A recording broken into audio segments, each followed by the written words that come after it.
what should we do? First, J. Kyle Nicholson in his book, Church Emergency, says there's an imminent threat to any individual, and especially the church, that is devoid of a scriptural standard. Here we talked about the Generation Z and Alpha, and his book talks about bridging and merging all of the generations that are in the church.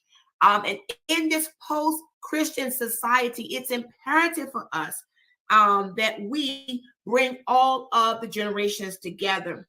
He says that we need to bridge generations within the church and the community, and that all the generations in the church make up the church. And so oftentimes, older generations want to own the church, and the younger generations got to wait to become a part of the church. His argument, his statement that he's making is that all the generations in the church are the church. And he has something called the shift principle. Shift meaning being secure, meaning teamwork. He says teamwork makes the dream work. Being humble so that you can build greater. Having a level of integrity. Remember, we talked about the Christians who compromise or the Christians who fail to defend the faith. Having a level of integrity and embracing the truth of the Bible. Being flexible. He called that being ministry in motion, being able to change ministry to adapt to what's happening in society. And lastly, being teachable.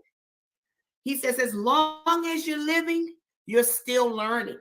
And so that's something we have to do. That's what #PowerUp is all about, the continuous learning so that we can be more effective Bible educators.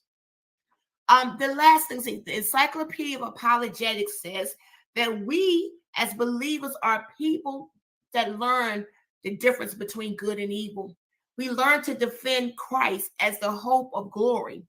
And in this chaotic world of competing worldviews, we can do no less. We as believers have to defend the gospel. We have to present the gospel, not just with the way we talk, but with the way we live and how we operate in this world. We are the key to chaos. Jesus came to bring peace. And in this chaotic world, we are the peacemakers. We are the sounding board. We are the people that will have the answer, right? Jesus is still the answer for the world today. So we have to understand the who it is in the post-Christian society, which we talked about, but we also have to know how to address each one of those people that are in the post-Christian society. And lastly, 1 Peter 3:15 says we got to be ready to speak up. We got to be ready to tell anybody why we live the way we live, and we do it with the utmost courtesy. We have to be ready, prepared, and equipped to speak up.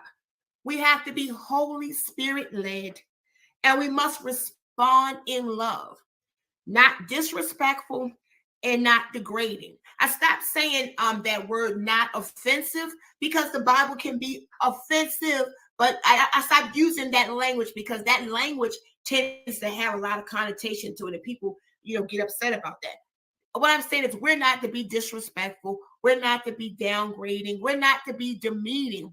We are to speak the truth, what the Bible says, in love, so that they will understand. And it's up to them to accept or reject. But we speak the truth in love, and our whole effort is to draw people back to God.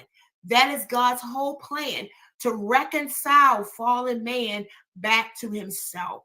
And so that's what we are to do in this post-Christian society. Now